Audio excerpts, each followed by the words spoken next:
Generation Success on the 7th of July, and my title of my talk is Making It Happen. Hi, I'm James Adeleke from Generation Success, and I'm very excited to present to you Jenny Garrett. Hi Jenny, how are you? I'm good, thank you, James. What about yourself? I'm really good.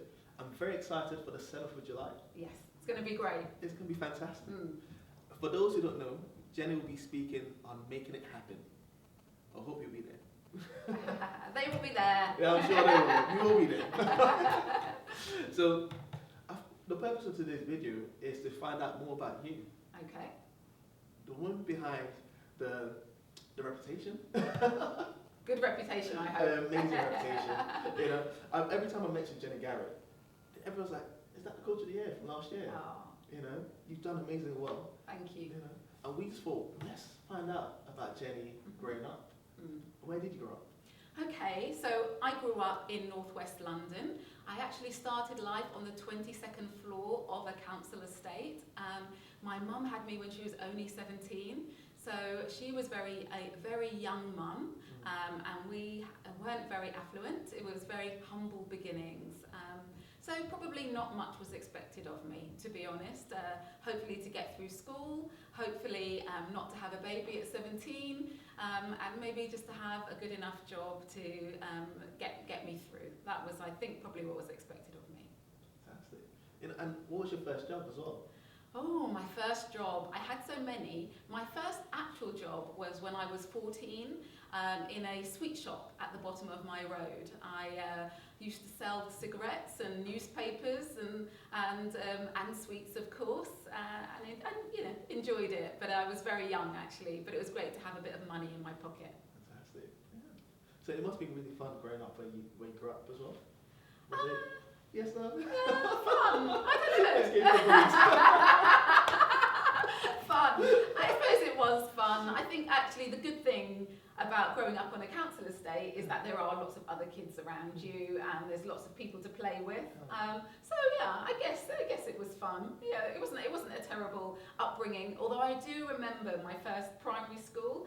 I actually they actually had the belt there. And I remember a child being naughty and actually hearing the screams around the school from the headmistress at the time beating this child. So you knew not to be naughty, that's for sure. I can imagine, I'll be scared of the belt. So from northwest London to your first job, what are you doing now? What am I doing now? Well, yeah, there's a big jump from a first job at 14 to running your own business, and there was a journey in between that. Really, I went to secondary school. I did my A levels. I wanted to become a fashion designer, believe it or not, but I couldn't get a grant, and we didn't have lots of money to pay for me to go to art school. So I went to work. And then when working, I did a degree in the evenings, started off doing art and design, and then went on to do, I changed my degree to business, thought business was more relevant to what I was doing, worked my way up in marketing roles, and then actually I had the role of my dreams, to be honest. I worked for Hamptons International, the big estate agency. I was responsible for a big advertising budget, was being smoothed by the Financial Times and all sorts of publications for advertising and all of that sort of thing. And then got married and fell pregnant with my daughter and wanted to go back to work after having my child, but they wouldn't let me go back part-time. And we had moved out of London and the commute was just going to be too much. I was going to have a child and never see my child, and that's not what I wanted to do. It was really hard for me at that point, to be honest. I left the dream I loved, didn't have the work I wanted to do, and actually when I had my daughter, I found out when I was pregnant that there was a 1 in 4 chance that she would have sickle cell disease.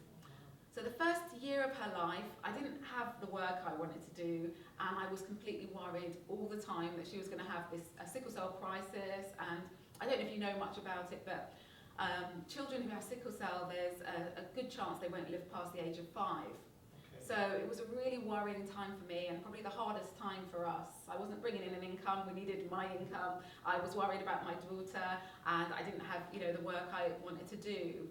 And then I got the all clear when my daughter was about 1. They sort of said, actually, it looks like she hasn't got sickle cell disease, it's okay.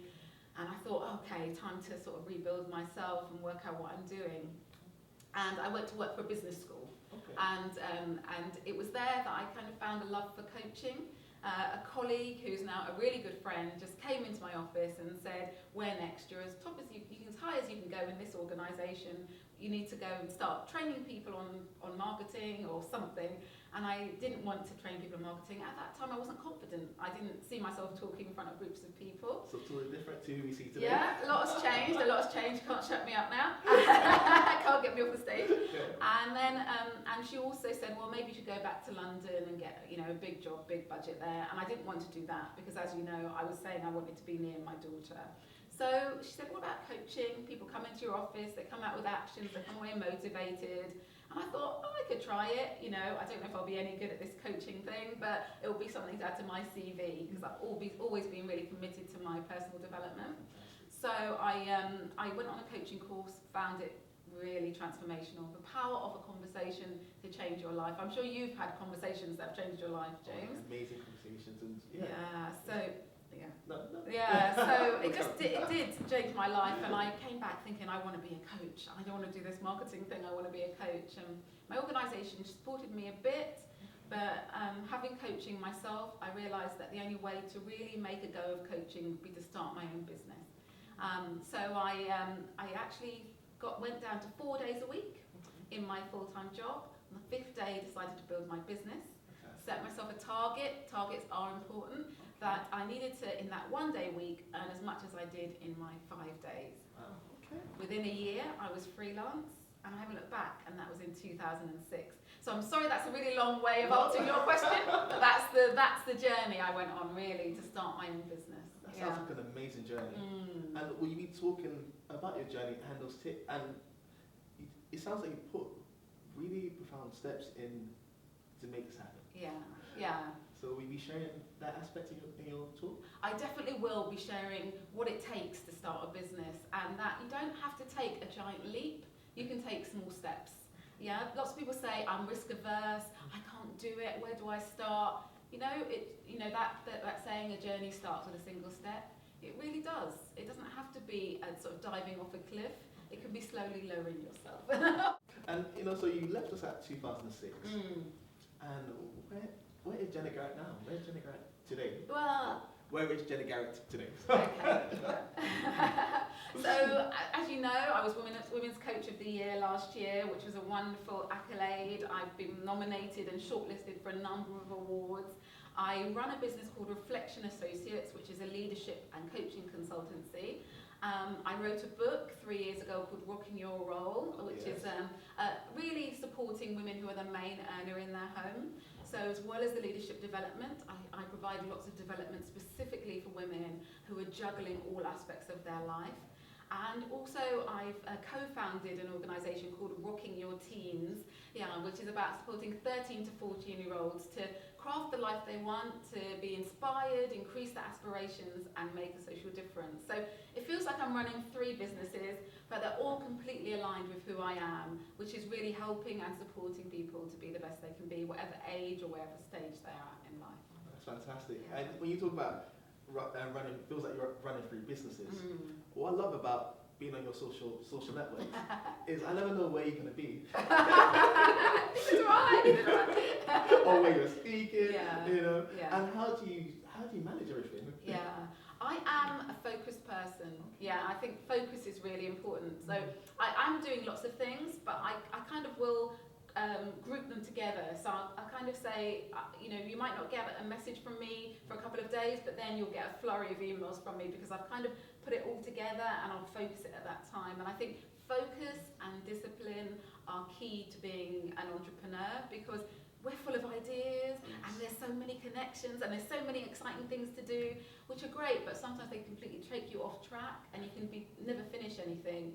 So I kind of group things together and focus, and I think I have the ability to get a lot of work done through my focus and through my discipline. I think discipline is a key part of it. Yeah. Focus and discipline. So at your talk, I'm waiting to hear more about focus and discipline. Yeah, absolutely. Yeah. I definitely need that. Yeah. Typical entrepreneur. Yeah. discipline is the key to changing your behaviour. It's the key to achieving anything.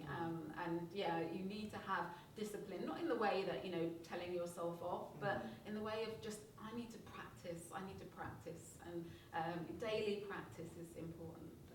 Definitely. You know, and I think some of the questions I had written down at the start included, who were the main influences on your journey today? Yeah, well, I think people always say people like Oprah and all of those sorts of people. Mine are much closer to home. My mum, you know, as I said, had me at 17. She was a secretary, and then she went on to become a teacher.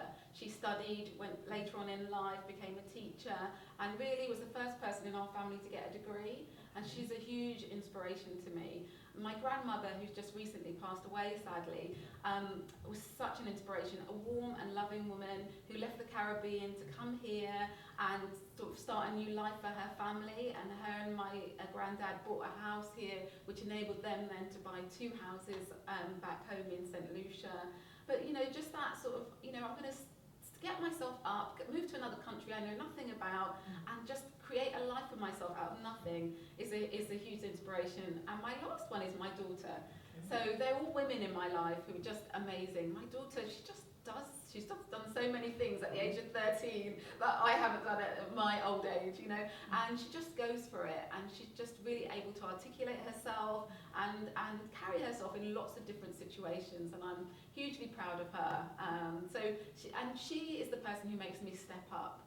You know, having a child for me meant I was a role model, and it meant that actually I know that if my mum can do something, I can do something. So I completely throw myself into new situations and challenges, because I know that if I do that, she's going to do the next thing up. Fantastic. And so I need to be that role model. So yeah, definitely she made me step up and be better than I am. Oh, that's fantastic. I love hearing about your different influences. Yeah. Your grandma, your mum, and your daughter. Yeah. Amazing. Absolutely. 3 generations of the Garretts. Absolutely. And talk about Leah. I was so impressed when I opened up the voice, and there she was. Talking all about confidence. It's so exciting for her to be interviewed. And she also, at Rocking Your Teens, stood on the stage in front of 170 girls and actually talked about leadership. So yeah, she's definitely doing all the challenging things that you could do. And Leah, she's 13 now? That's right, yeah. And the rest of the girls at Rocking Your Teens were 13? Yes, 13 and 14, yeah. I'm just thinking, what would you tell yourself if you're 13 again? I was recently asked to actually contribute to a book and for that age group, and think about the best message for them.